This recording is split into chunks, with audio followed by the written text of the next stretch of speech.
Assalamualaikum warahmatullahi wabarakatuh. Oke sahabat, kita lanjut menjawab pertanyaan daripada sahabat kita. Eh, Mudah-mudahan malam hari ini bukan malam, ini hampir pagi, jam 3:46, mananya ini sudah hampir pagi. Jadi berpacu dengan waktu, alhamdulillah saya rasa untuk yang 2-3 hari pertanyaan kemarin, hari ini selesai.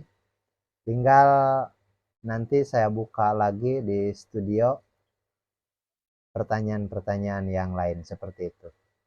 Dan kenapa saya bisa sampai jam 3, mau hampir jam 4 pagi dari jam 11 tadi? Karena saking banyaknya sahabat. Makanya kepada sahabat-sahabat kita yang lagi menunggu jawaban dari saya minta maaf karena lambat, dan saya pun minta dimaklum juga. Bukan saya nggak berusaha, namun karena ada batasan juga kemampuan saya, dan sahabat pun bisa melihat saya buktikan bahwa saya bisa sampai hampir pagi untuk berusaha menjawab pertanyaan daripada sahabat-sahabat kita. Karena itu sebenarnya saya lebih kepada saya mau menepati janji saya, seperti itu. Terus kalau misalkan ada pertanyaan, emang kalau siang nggak bisa? Itulah karena padatnya jadwal saya, jadi saya siang itu lebih susah membagi waktunya karena jadwal saya yang padat. Makanya saya lebih meluangkan waktu di malam hari, seperti itu. Oke, kita lanjut. Kita cek pertanyaan dari siapa dan seperti apa, kita cek dulu.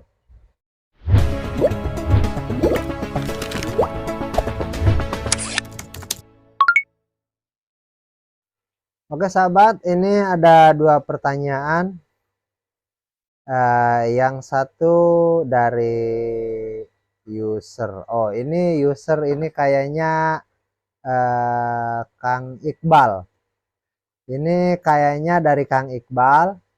Dan yang satunya lagi pertanyaan ini dari Bang Muhlis.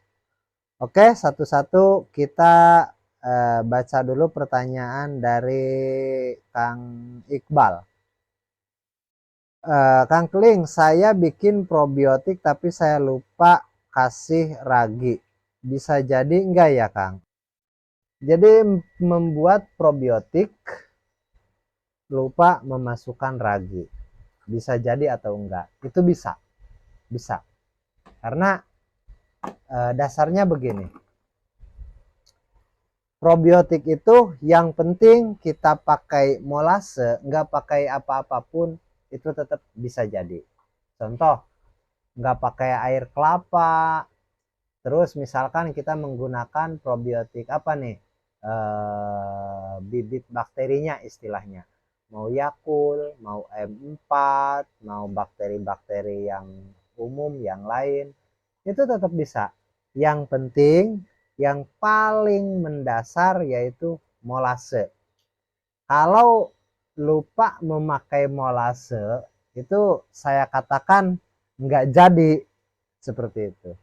Nggak jadilah, bahkan ada kemungkinan bakterinya, kalau dorman itu sih masih oke, takutnya mati malah bakterinya, seperti itu. Jadi kalau molase itu memang nomor 1 lah harus. Tapi kalau misalkan air kelapa, ataupun ada juga yang pakai nanas, ada juga yang pakai pisang, ada juga yang pakai kayak ragi, itu gak masalah.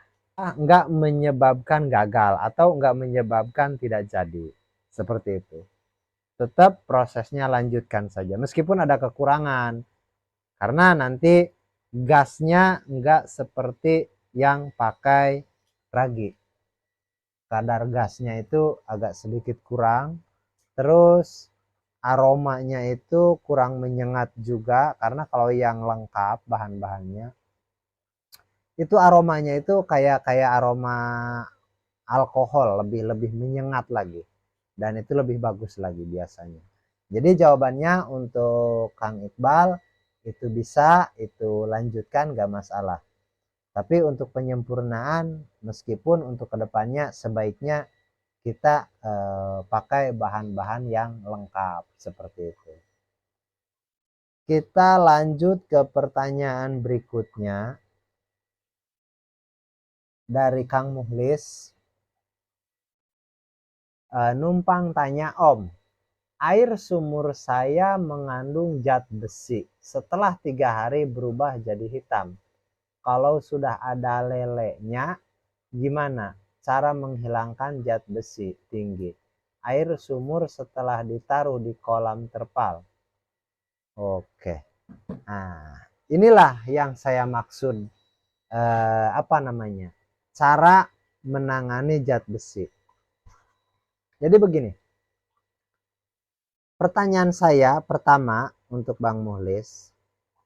Bang Muhlis menggunakan, kalau bisa nih, atau begini, pertanyaan yang saya akan tanyakan, Bang Muhlis mempunyai berapa bak?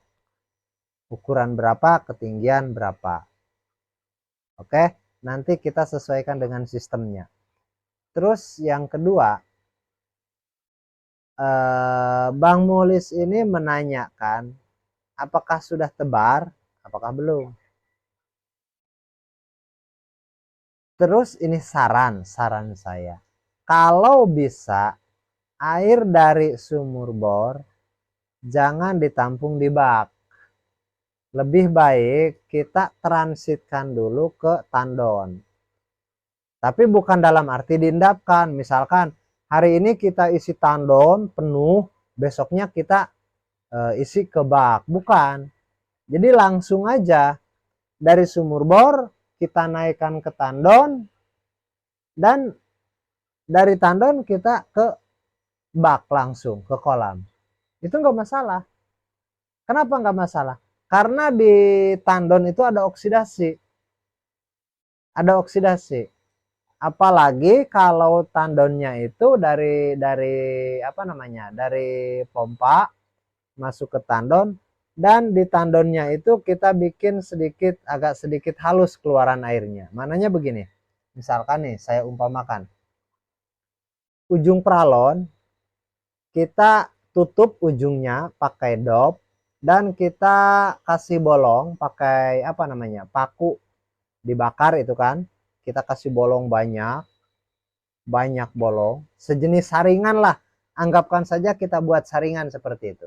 Tapi tujuannya bukan untuk menyaring, tujuannya adalah untuk menghaluskan debit air, supaya air itu tidak menggumpal, supaya air itu pecah, jadi apa namanya, lebih memancar, dan itu akan bersentuhan dengan udara lebih merata, lebih banyak. Dan itu di situ ada proses oksidasi, ada proses pemecahan, pelepasan zat-zat padat terlarut di dalam air. Oke, selain daripada zat garam dan zat kapur, itu bisa dilepas di situ, kecuali zat garam dengan zat kapur. Kalau zat kapur memang nggak bisa dioksidasi, zat kapur itu tetap melekat. Zat kapur itu ada lagi khusus treatment, harus di treatment airnya kalau zat kapur dengan zat garam atau air asin. Tapi kalau misalkan zat besi, mangan, klorin dan lain sebagainya, itu dengan cara oksidasi itu bisa. Itu bisa. Jadi saran saya, dari sumur bor naik dulu ke tandon, dari tandon langsung ke bak, meskipun di hari yang sama, di jam yang sama. Seperti itu bisa. Karena tujuannya kita mengoksidasi, bukan mengendapkan. Jadi bahasanya beda. Mengendapkan dengan mengoksidasi itu bahasanya beda. Kalau mengendapkan, misalkan hari ini kita isi penuh dan biarkan. besok baru kita bisa pakai. Itu diendapkan dan prosesnya lama. Tapi kalau dioksidasi itu prosesnya cepat. Seperti itu. Terus di sini kan setelah 3 hari airnya menghitam. Gimana kalau air itu sudah ada ikannya? Begini, kalau air itu sudah ada ikannya berarti kan sudah ada airnya di situ. Dan nggak apa-apa, kita tambahkan saja kalaupun kurang airnya. Karena zat besi itu sebenarnya semasa keluar saja. Meskipun menghitamnya itu sudah 3 hari, maknanya kalau kita masukkan ke botol, disimpan selama 3 hari berubah menjadi hitam, itu proses oksidasinya itu lambat. Tapi kalau itu bergerak, tapi kalau air itu bergerak ada ikannya, itu oksidasinya itu lebih cepat. Apalagi kalau kolamnya ada aerator. Misalkan di kolam sahabat pakai aerator nih, berapa titik aerator. Nah, itu bisa hitungan menit itu sudah aman. Bisa melepaskan zat besi. Dan itu nggak bakalan hitam malah. Seperti itu. Jadi itu aman. Jadi itulah pemahaman treatment air untuk zat besi. Kita melakukan oksidasi dan itu bisa langsung dipakai. Ataupun misalkan sahabat mau memakai sistem kocor, bingung. Sumurnya berzat besi tinggi, gimana caranya nih? Karena kalau disimpan hitam seperti itu. Maka caranya kita pakai tandon. Apalagi kalau tandonnya lebih dari satu misalkan. Itu ada transit. Ada penguraian di situ, ada proses. Dari tandon pertama ke tandon kedua, dari tandon kedua baru ke kolam.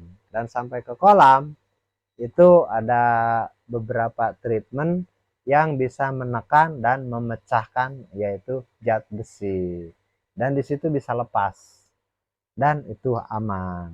Jadi pertanyaannya, kalau misalkan bisa ditambahkan kepada ikan yang ke kolam yang sudah ada ikannya.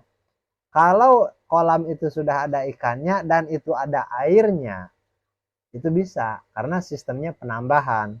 Tapi kalau untuk penggantian 100%, misalkan air dari kolam dibuang airnya karena mungkin bau apa terserah, dibuang airnya sampai habis dari kolam dan tinggal ikannya doang nih kosong nggak ada airnya. Terus kita kasih air langsung dari sumur bor, kita langsung saja ke kolam nggak melalui tandon dulu, itu memang bahaya. Bahayanya gimana? Itu pun tergantung zat padatnya juga. Kalau zat besinya memang betul-betul tinggi, itu di hari itu bisa menyebabkan kematian. Tapi kalau zat besinya masih kategori rendah, itu nggak menyebabkan kematian, cuman mungkin ikan itu agak sakit ataupun menggantung dan lain sebagainya, seperti itu. Oke, mudah-mudahan bisa dipahami untuk Bang Muhlis. Dan kalaupun ada hal-hal yang belum paham, yang mau ditanyakan lebih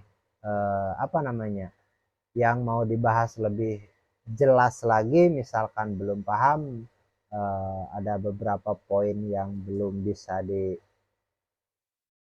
dicerna, itu Bang Muhlis bisa komen lagi di video-video berikutnya dan insya Allah kita bisa bahas lagi meskipun agak sedikit slow respon karena faktor waktu juga saya, tapi tetap sesuai janji saya semua pertanyaan pasti saya jawab meskipun agak sedikit lambat, seperti itu. Oke, dan kita bisa ketemu lagi di video berikutnya. Assalamualaikum warahmatullahi wabarakatuh.